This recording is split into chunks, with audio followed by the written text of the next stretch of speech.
Salut les compagnons. Il y a quelques semaines, je titrais un de mes emails « Quelque chose est en train de changer ». J'y exprimais que je voyais de plus en plus d'annonces liées au software craftsmanship. On voit en effet de plus en plus de jobs ouverts sur ces mots-clés et finalement, peu de candidatures. C'était pour moi le signe que le craft commençait à entrer de plus en plus dans les mœurs et que ça devenait une opportunité pour se différencier sur une niche encore peu occupée. Alors oui, on va forcément avoir notre lot de craft washing. On va trouver des annonces repackagées à la sauce craft pour donner envie. Mais ce qui m'intéresse en l'occurrence, ce n'est ni la sincérité ni la compétence réelle de ceux qui postent ces annonces, mais simplement le fait que cela devienne tendance. Mais ce n'est que lorsque j'ai vu cette vidéo que ça a tilté dans ma tête. I'm what you'd call a senior programmer, I guess. But I'm not a software craftsman. La vidéo s'intitule The Death of a Software Craftsman.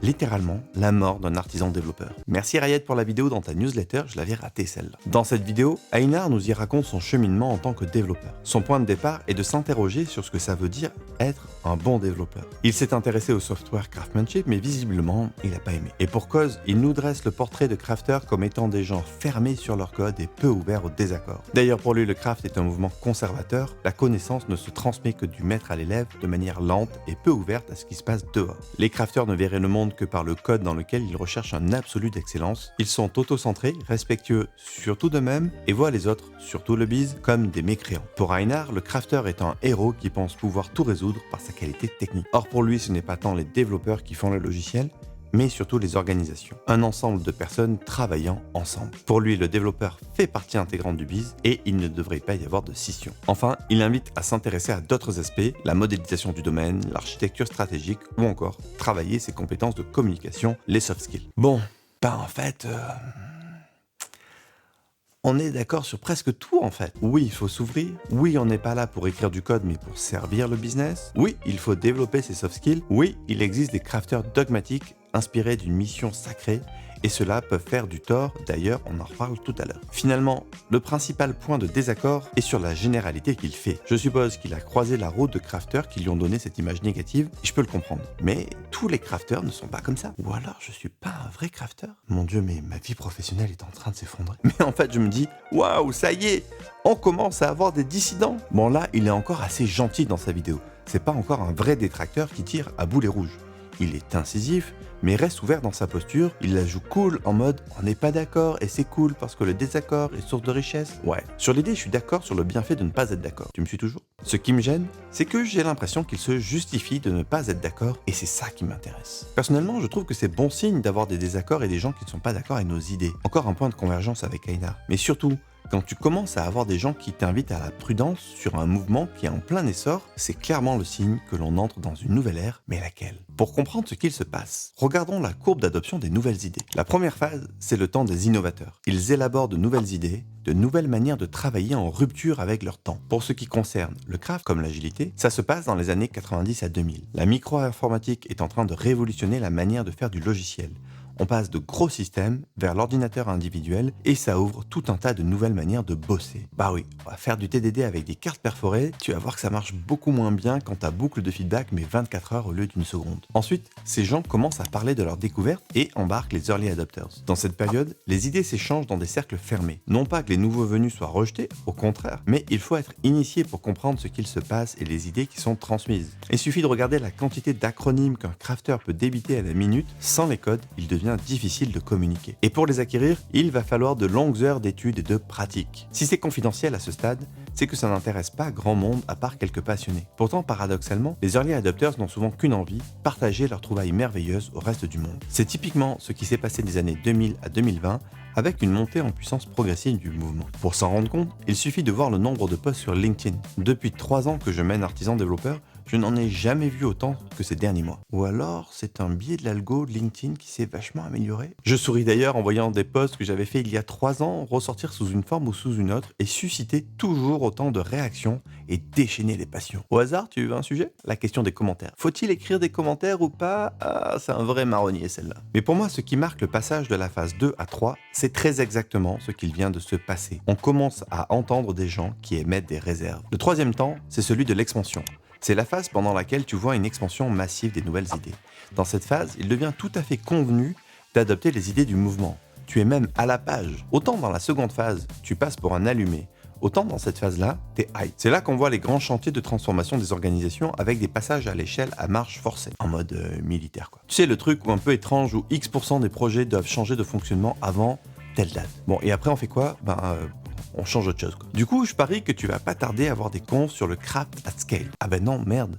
Celle-là, c'est celle que j'ai faite l'année dernière chez Techrox. Et je peux pas critiquer un truc que je fais, ça va pas être cohérent. Bon, après tout, je suis pas un paradoxe près.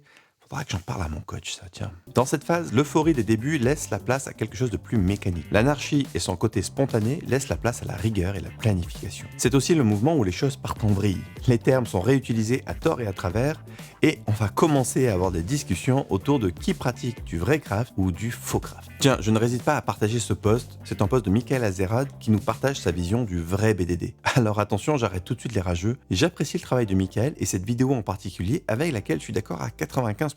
Mon point, c'est pas de parler du fond, mais de la forme et de la manière de communiquer. Et sur ça, on n'est pas d'accord avec Michael, mais ça date pas d'hier. On en a déjà parlé et il me trouve beaucoup trop bienveillant, mode chamallow. Je te mets le lien du podcast où on en parle dans la description. Et d'ailleurs, ça me va bien. Je pense qu'il faut de toutes les nuances pour faire progresser les idées. Mais revenons-en à notre phase 3. Le risque, c'est de voir les gens adopter les pratiques sans comprendre l'état d'esprit, se rendre compte que ça ne marche pas et décréter que c'est nul. Ce seront les premiers détracteurs. Et c'est d'ailleurs bien ce que Michael essaye de corriger dans sa vidéo. Comment ne pas mal utiliser le BDD. Mais les détracteurs, à l'image d'Einar, vont se faire une opinion sur la base de leur vécu et considérer que cela ne leur convient pas, puis généraliser à l'ensemble des adeptes. D'ailleurs, Michael tend à tomber dans le même travers dans sa vidéo. Il met tous les agilistes dans le même panier, mais en fait, c'est un biais humain assez classique. Généraliser une expérience individuelle et l'ériger en vérité. Alors au début, les détracteurs vont se taire. Souviens-toi qu'on est dans une phase d'expansion. Dire que c'est nul alors que tout le monde va dans le même sens, c'est pas simple à porter comme message. Mais les détracteurs seront bien là. Ils commenceront à échanger leurs idées de manière discrète, et puis un jour, les détracteurs commenceront à s'exprimer publiquement. Ils diront que le craft, c'est de la merde, pour telle et telle raison. Et si ça commence à te rappeler quelque chose, c'est peut-être parce que l'agilité a connu exactement le même sort. La différence avec le craft, c'est que la courbe d'adoption ayant été plus rapide, ça va plus vite. Donc naturellement, la phase 4 est arrivée bien plus vite. Les premiers détracteurs de l'agilité, je les ai entendus vers 2015. Et si tu regardes bien, je pense qu'il va se passer la même chose pour le craft. Quand les détracteurs commencent à donner de la voix et se faire entendre, alors on entre dans le début du déclin. C'est là qu'on va chercher de nouvelles idées pour remplacer les anciennes. Les gens continueront l'adoption sur la lancée, et de toute façon, tant que rien ne vient proposer d'alternative, on continuera sur ça avant d'entrer dans la dernière phase. Là, c'est vraiment la fin, plus personne n'adopte vraiment ces idées, et seuls quelques retardataires continuent à les mettre en œuvre. On pourrait dire que le cycle en V est dans cette phase. L'agilité est venue le balayer, et plus personne ne s'y forme. Enfin, j'espère. Non, rassurez-moi, c'est bien le cas. Alors, si on fait le point, où est-ce qu'on en est? Pour l'agilité, pour moi, on en est dans la phase 4. L'adoption massive a eu lieu, les détracteurs se sont largement exprimés et le mouvement est maintenant mature et mainstream. Pour le craft, j'ai l'impression qu'on entame la phase 3. Et d'ici quelques années, je prends les paris, tu trouveras des détracteurs qui commenceront à dire publiquement à quel point ils pensent que c'est de la merde. Et je m'en réjouis. Non, je ne suis pas masochiste. C'est simplement pour moi la rançon de la gloire. Je ne pense pas qu'un mouvement puisse passer à l'échelle sans risquer d'être dénaturé par certains ou mal compris par d'autres. C'est comme ça. Et si tu n'es pas d'accord, les commentaires sont là pour ça. Échangeons. En particulier, un risque majeur pour notre mouvement, c'est le zélote. Et Einar en parle bien dans son talk. Alors attention, on utilise avec Einar le même mot mais pour désigner des profils différents. Pour moi, un zélote, c'est quelqu'un de dogmatique qui détient la vérité et qui vient purifier les mécréants et leur code. Ce qu'Einar appelle un crafter dans sa conf. C'est d'ailleurs bien ce qui me gêne. Il met tous les mêmes crafters dans le même sac, sans nuance. It's this guy. It's the pragmatic, good software craftsman who relies on his skill and his training and his own good judgment to do good in the world. And it's armed with these like twin swords of TDD and Solid, and it's drilled through countless katas, and now it's like ready to take on the world. Le problème du zélote, c'est que son attitude dogmatique crée de l'aversion et de la méfiance. Personne n'aime être jugé. Du coup, ça devient compliqué de faire passer des messages et l'idée originelle se trouve facilement dénaturée car utilisée de travers ou hors de son contexte. Et après, les gens se plaignent que planter des vis avec un marteau, ça marche pas très bien. C'est d'autant plus dur d'y voir clair quand tu vois les membres de la communauté se mettre dessus. Dans son post, Rui Lopez oppose 3 courants cousins, le TDD, Test Driven Development, le BDD, Behavior Driven Development, et le DDD, Domain Driven Development. Ce sont 3 manières d'aborder le développement logiciel complémentaires. Mais dans son post, Rui les oppose. En particulier, il rejette le TDD. Et pourquoi? Il le dit clairement, il a visiblement été marqué par ce qu'il appelle les ayatollahs. ce que j'appelle les zilotes, ce qu'Einar appelle un crafter, qui avait une vision dogmatique des choses. Ce qui devient troublant, c'est que Rui se définit lui-même comme crafter. Bon alors on fait quoi nous? Je suis perdu là, on fait du DDD ou pas? Et si je fais pas du DDD, je suis un vrai crafter? Pour moi, le dogmatisme est le plus gros risque pour notre mouvement. Sous l'élan de la passion, de la compétence accumulée au fil des projets, il est tentant de jeter son expérience à la figure de ceux qui sont moins avancés sur le chemin. Or je pense que c'est par l'écoute et l'accompagnement que notre mouvement pourra se développer sans se corrompre, quitte à passer pour un chamallow. En fait, c'est pas si grave si l'artisanat logiciel ne passe pas à l'échelle. Je pense qu'il faut se dire un truc, c'est pas pour tout le monde. Perso, j'ai surtout envie de travailler avec ceux qui ont compris l'importance d'investir de l'énergie dans leurs compétences et la qualité du code. Et pour ceux pour qui ce n'est pas le cas, aucun souci, le monde est grand, on n'est pas obligé de bosser ensemble. C'est drôle cette manie qu'ont les gens de vouloir imposer aux autres ce qui leur semble bien pour eux. En tout cas, je me réjouis de voir le mouvement prendre son essor. Depuis 2010 que je me suis lancé en tant que consultant et écrit un livre sur le TDD, c'était mon idéal. Partager les idées de l'agilité, l'extreme programming et l'artisanat logiciel pour les faire connaître à un maximum de personnes. Donc voir le mouvement décoller est une vraie satisfaction. Depuis l'année dernière, j'ai arrêté de parler d'agilité. Le mot était tellement galvaudé et il avait tellement de détracteurs que ça devenait risqué de parler d'agilité à des développeurs. La colère et la frustration vis-à-vis de ce mouvement devenaient palpables dans notre communauté. Pourtant, si tu regardes bien, le manifeste agile transpire dans tout mon travail. Du coup, je t'avoue que je fais toujours de l'agilité mais n'en parle à personne. Logiquement, on peut penser qu'il viendra aussi un temps où parler de craft sera perçu comme arriéré. En tout cas, je me réjouis de voir le mouvement prendre de l'ampleur. Oui, il y aura du craft washing. Oui, il y aura des loupés, forcément.